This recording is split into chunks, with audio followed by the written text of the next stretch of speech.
Express news जेके में आपका खैर मकदम है। मैं हूं आपका मेज़बान एजाज़। जी नाजरीन, आज से हमने एक सिलसिला शुरू किया है जिसमें हम ज़िला बांडीपोरा में जो तरक्याती काम हो रहे हैं उनका जायज़ा लेने की कोशिश करेंगे या उनके हवाले से जो दरपेश मसाइल हैं उनको उजागर करने की कोशिश करेंगे। हमने सोचा कि इसकी शुरुआत बांडीपोरा मार्केट से की जाए और इसकी पहली जो कड़ी है उसमें हमने दावत दी है चेयरमैन म्यूनिसिपल काउंसिल बांडीपोरा बशारत हुसैन नजात साहब को। तो बशारत साहब, आपको 3 महीने हो गए, क्या अहम मसाइल या चैलेंज आपके सामने हैं? बिस्मिल्लाहिर्रहमानिर्रहीम। सबसे पहले मैं अपने कस्बे बांडीपोरा के अवाम को इस बात के लिए मुबारकबाद देना चाहता हूँ कि 2 दिन पहले ही म्यूनिसिपल कमेटी बांडीपोरा अब म्यूनिसिपल काउंसिल बांडीपोरा बन गई है। जहाँ तक चैलेंजों का ताल्लुक़ है, कस्बे बांडीपोरा में बहुत सारे चैलेंजेस हैं, चाहे वो ड्रेनेज का मामला हो, चाहे वो यहाँ पार्किंग का मामला हो, जो भी बहुत सारे मामले हैं जिनको एड्रेस करने की ज़रूरत है। और ख़ासकर जब से मैं यहाँ इस कुर्सी पर बैठा हूँ, मैं एक विज़न लेके आया हूँ। विज़न ये है कि मैं बांडीपोरा को एक मॉडल बांडीपोरा बनाना चाहता हूँ, जिसके लिए मेरे जहन में कई बड़े बड़े प्रोजेक्ट्स हैं और जिनको मैं आवाम के सामने पेश करने की जसारत भी करूँगा। और इस हवाले से जहाँ तक हम बांडीपोरा की बात करेंगे, बांडीपोरा की जो खूबसूरती है वो सबसे अवलीन तरजीह है। और मेरी अवलीन तरजीह ये भी है कि बांडीपोरा को एक ऐसी सिमत दी जाए ताकि आने वाले लोग याद करें। इस सिलसिले में हमारे ओर से जो हमारे फंड्स आते हैं, यहाँ पे हमने करीबन 2 करोड़ रुपए मुख्तलिफ टाउन में काम जो चल रहा है वो प्रोजेक्ट 2 करोड़ रुपए का है।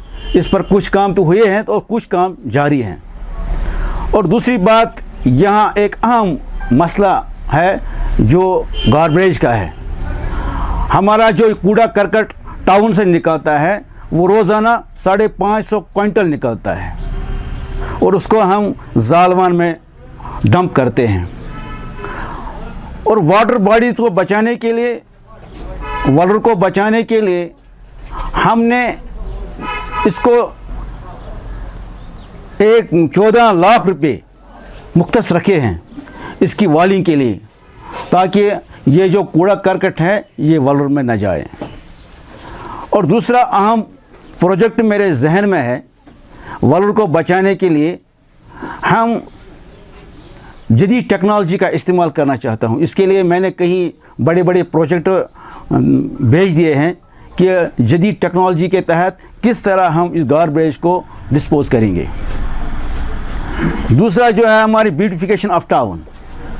ब्यूटिफिकेशन टाउन के तहत मैंने 124 करोड़ रुपए का एक्शन प्लान बनाया है और वो तो मैंने डिप्टी कमिश्नर बांडीपोरा को पेश किया है। इस हवाले से मेरी एक इसमें यह है कि देखो, जब हम बांडीपोरा की जाते हैं, जब हम मार्केट जाते हैं तो मार्केट में दुकानों का जो है कलर डिफरेंट है। एक दुकान का एक कलर है, दूसरी दुकान का दूसरा कलर है और ये जो अजीब सा लगता है। मेरा एक प्लान है कि मैं इसको 2 कलर दूंगा। एक साइड में एक कलर यहाँ नुसू से लेकर कुलूसा तक और दूसरी साइड से दूसरा कलर, एक ही कलर होना चाहिए ताकि ब्यूटिफिकेशन लग जाए। मैं यहाँ आपको रोकना चाहूँगा। ब्यूटिफिकेशन वो एक अहम चीज़ है जी। चाहे हम टूरिज़्म की बात करें तो वही ब्यूटी, जो खूबसूरती होती है किसी चीज़ की, वही बताती है कि उसी से फिर खामियां भी नज़र आती हैं। यहाँ जैसे ट्रैफिक जाम का एक मसला रहता है, एक तंग जगह है, यहाँ पे रोड इतना वाइड नहीं है आम लोगों के आपके पास भी आए होंगे या आपने खुद भी देखा होगा, तो हर रोज़ हम भी ये नोटिस करते हैं कि मार्केट में ट्रैफिक जाम का मसला रहता है। उस हवाले से क्या कोई प्लान आपके ज़ेर गौर है? ट्रैफिक जाम का जो मसला है बांडीपोरा में, एक तो रोड की कनेक्टिविटी बहुत कम है, रोड कम है, तो इस हवाले से हमने मैकेनाइज पार्किंग का सिस्टम बनाया है। इसकी 2 जगह पर हम निशानदेही कर रहे हैं, 2 जगहों पर बांडीपोरा में, तो उससे शायद जाम जो है कार पार्किंग उसमें होगा तो जाम तो ख़त्म हो जाएगा। और दूसरी जो है जाम लगता है, इसमें हमारे जो रेड़े वाले हैं, वेंडर्स हैं, उनके लिए मैंने एक प्लान बनाया है कि वेंडर्स मार्केट बनाया जाए ताकि वो अलग सिस्टम में रहे और मार्केट जो मेन रोड पे ना आ जाए। इसके अलावा जो हमारे ये है ऑटो वाले, हमारे यहाँ 510 ऑटो हैं, इनमें 250 ऑटो वाले रजिस्टर्ड हैं। और जब से मैंने ये ओहदा संभाला है, मैंने सबसे पहले ऑटो वालों का वो डायरेक्शन दिया, डाइवर्ट किया उनको, और जामिंग में थोड़ी फ़र्क आ गई है। और हम ये प्रोजेक्ट बना रहे हैं, हम मेरे जहन में 2 जगहों पर हमारा ये निशानदेही हो रही है, 2 जगहों पर, और हम वहाँ पे कार पार्किंग का सिस्टम शुरू करेंगे इंशाअल्लाह। इससे मुतल्लिक एक और बात मैं आपसे जानना चाहूँगा कि बांडीपोरा के बीच में से एक ही सड़क या रोड गुज़रता है, हर गाड़ी का दबाव उसी रोड पे है। चंद साल पहले सुनने में आया था कि इसकी कनेक्टिविटी के लिए कुलूसा से ही वहाँ से एक रोड को यहाँ जो बस अड्डा है बाईपास करके एक बड़ा सा रोड बनाया जाए। उस सिलसिले में कहाँ तक पहल हुई है? जहाँ तक बाईपास का मामला है, बाईपास ये तो बांडीपोरा सियासत का शिकार हुआ है। एक साइड से एक ने एक तरीके से बाईपास का रोड मैप दिया है, दूसरे ने दूसरे तरीके से बाईपास का रोड मैप दे दिया है। क्योंकि मैं कहता हूं कि टाउन बांडीपोरा को सियासत की नज़र न होना चाहिए, और इसके लिए मैंने एक प्रपोज़ल दिया है कि जो नुसू से लेके कुलूसा तक एक बाईपास होना चाहिए, और जिसके लिए मैंने ऑनरेबल लेफ्टिनेंट गवर्नर को भी एक याददाश्त भेज दिया है। और इसमें मैंने ये मेंशन किया है कि बाईपास का रोड बांडीपोरा के लिए इंतहाई अहमियत का हामिल है। तो इसके अलावा ये तो बड़े प्रोजेक्ट्स की बात हुई जिसमें आपने कहा कि डंपिंग का एक बड़ा मसला है। सारी डंपिंग बुलर में जाती थी, इससे पहले तो आपके जहन में अब है कि एक दीवार बनाई जाए या डिस्पोज ऑफ करने के लिए कोई प्लान भी है, तो ट्रैफिक जैम का उस पर भी बात हो गई।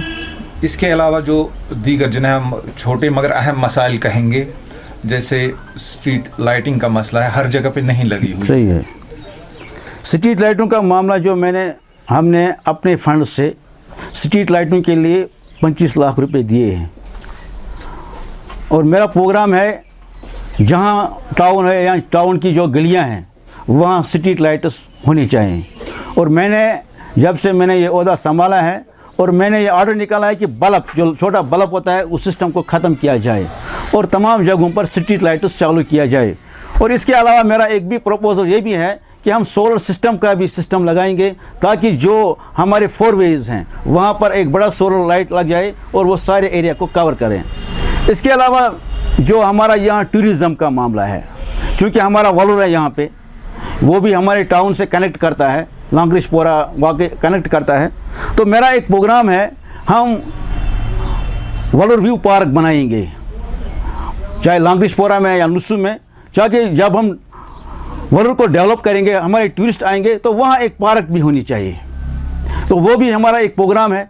और मेरा एक प्रोग्राम ये भी है कि बुलवार्ड वलूर रोड बन जाए, ताकि वहाँ से रोड कनेक्टिव हो जाए और टूरिज़्म को बढ़ावा मिले। आपने टूरिज़्म की बात की तो मेरे जहन में एक सवाल ये आ रहा है कि अगर मान लीजिए हमने यहाँ पे पार्क बनाए, बहुत खूबसूरत जगह हैं यहाँ पे, जैसे आठवतू है या बाकी बुलर के आसपास के जो एरिया हैं, अगर दूर से मान लीजिए श्रीनगर से कोई आता है, वो रात को यहाँ ठहरना चाहे, उसके लिए जगह है ही नहीं। सही है, तो यहाँ वही आ सकता है जो लोकल है यहाँ का। जी सही है। तो क्योंकि लंबा रास्ता है, मान लीजिए सोपोर से कोई आता है तो वो दिन में सारी जगहों को देख के शाम को वापस नहीं जा सकता है, वो चाहेगा कि मैं रात को यहाँ ठहरूं, या श्रीनगर से कोई आता है या बाहर से भी कोई आता है। तो ठहरने की जगह नहीं है, वो सही एक है, बहुत सही, बड़ी प्रॉब्लम सही है है। यहाँ पे। यानी मैं कहना चाहता हूँ कि इंफ्रास्ट्रक्चर, टूरिज्म के हवाले से इंफ्रास्ट्रक्चर की कमी है। देखो, जहाँ तक आपके सवाल का ताल्लुक है, तो मैंने हायर अथॉरिटी को लिखा है कि जो with in the minutes municipal limits, इसमें जितना भी लैंड है, क्योंकि ऑर्डर भी निकला है, स्टेट लैंड जितना भी म्यूनिसिपल लिमिट्स में है उनको म्यूनिसिपलिटी के हवाला किया जाए।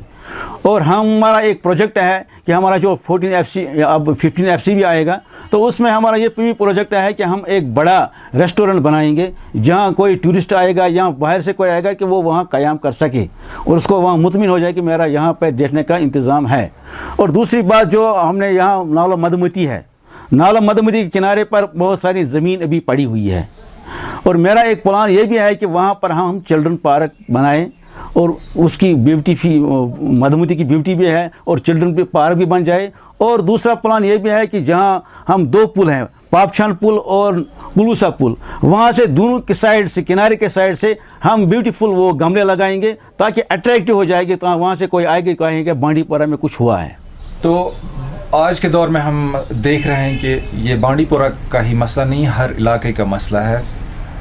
पॉलीथीन जो हैं या प्लास्टिक जो प्रोडक्ट्स हैं, इन्होंने पूरी तरह से हमको घेर लिया है। तो एक अहम बात यह है कि घर के सामने डस्टबिन अगर होता तो सड़क के बजाय उसको कहीं पे डिस्पोज ऑफ किया जाता या किसी एक जगह पे जमा किया जाता। उस हवाले से आपके आने के बाद कहाँ तक प्रोग्रेस हुई है? सबसे पहला मेरा फोकस यही रहा कि हम जो यहाँ गार्बेज निकलते हैं या प्लास्टिक निकलता है, लोग आते हैं वो वाटर बॉडीज़ में फेंक देते हैं।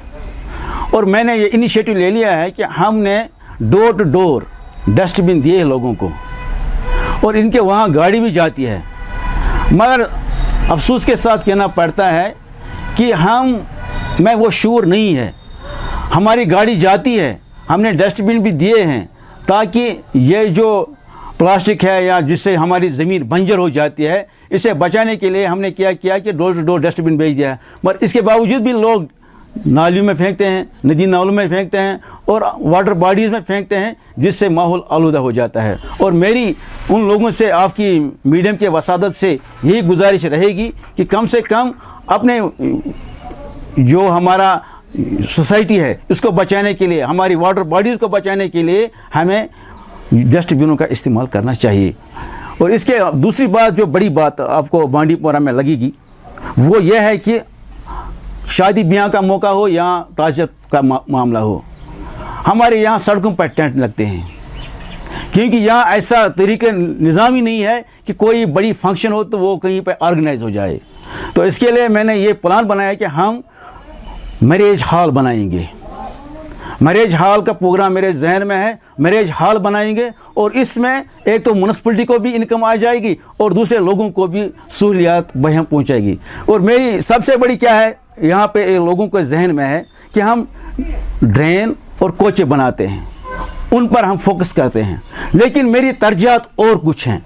मैं कहता हूँ कि ड्रेन और नालियाँ बन जाएंगी, उनकी एज 1 ही साल है, मगर अगर हम कोई बड़ा प्रोजेक्ट बनाएंगे जिससे आने वाली नस्ल को भी फ़ायदा हो, जिससे ये भी लगे कि बांडीपुरा में कुछ हुआ है, तो यही हमारा मकसद है कि एक ऐसा तरीक़ेकार ढूंढेंगे जिससे बांडीपुरा एक नया बांडीपुरा बन जाए। जी, आपने कहा कि हम फोकस करते हैं, जो ये होती हैं ड्रेन्स होती है या नालियाँ जो होती हैं उन पे फोकस करते हैं। सही बात है। उससे ये मुझे लगा ज़ाती तौर कि आपका विज़न कुछ और है, बड़ा विज़न है उसे कहेंगे। एक और ये है कि जैसे यहाँ हमारे ये जो पूरा टाउन एरिया है, लाइब्रेरी नहीं है या एक ऐसा बड़ा कॉन्फ्रेंस हॉल जिसे कहेंगे या कम्युनिटी हॉल, उसकी भी कमी है। सही है। एजाज साहब, बांडीपुरा को इल्म अदब के लिहाज से जाना जाता है, मगर सितम ज़रीफ़ी ये है कि न ही गवर्नमेंट ने और न ही किसी सोसाइटी ने यहाँ पे ऐसे ये लाइब्रेरी कायम करने की कोशिश की है ताकि आने वाले जो हमारी नस्ल है, जो यंगस्टर्स हैं, वो जान जाएं कि बांडीपुरा है क्या, वो तारीख़ पढ़ें, क्योंकि उनके पास वो मवाद है ही नहीं, वो लाइब्रेरी है नहीं। और मैं कोशिश करूँगा कि मैं म्यूनिसिपलिटी पे हमारा यहाँ एक ये बिल्डिंग बनी हुई है उसको मैं तरीके से, ठीक तरीके से करूँगा और वहाँ पर एक लाइब्रेरी कायम करूँगा और जहाँ पर कंप्यूटर भी होगा और किताबें भी अवेलेबल होंगी।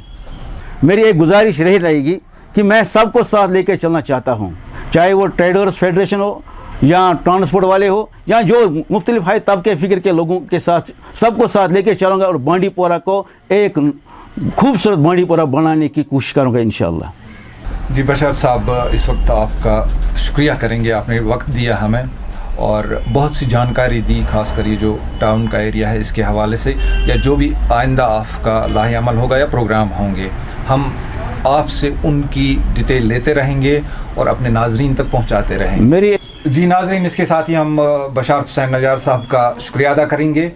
हम जानते हैं वो यंग है, उनका एक बहुत बड़ा विज़न है जो उनकी बातों से हमें लगा। साथ में उन्होंने अपील की आम लोगों से या जो भी यहाँ पे फेडरेशन या एसोसिएशंस है कि मैं उनके साथ मिलकर काम करना चाहता हूँ। वो हमें बता रहे थे इस प्रोग्राम से पहले कि किसी को भी कोई मसला हो या तजवीज़ हो, वो मेरे सामने आए, इकट्ठे मिल के हर मसले का हल निकालेंगे और इनका अहम फोकस बांडीपोरा की ब्यूटी पे है। इन्होंने उसी हवाले से ज़्यादा बातें की और इनका जहन बार बार उसी तरफ जा रहा था। तो ये जो ब्यूटी है इसमें हमें भी अपना ताउन देना पड़ेगा। गंदगी के ढेर सड़कों पे या पार्कों में या अपने घर के सामने जमा नहीं करने हैं। ये इनकी आपके लिए एक मैसेज है, तभी बांडीपोरा को खूबसूरत बनाया जा सकता है।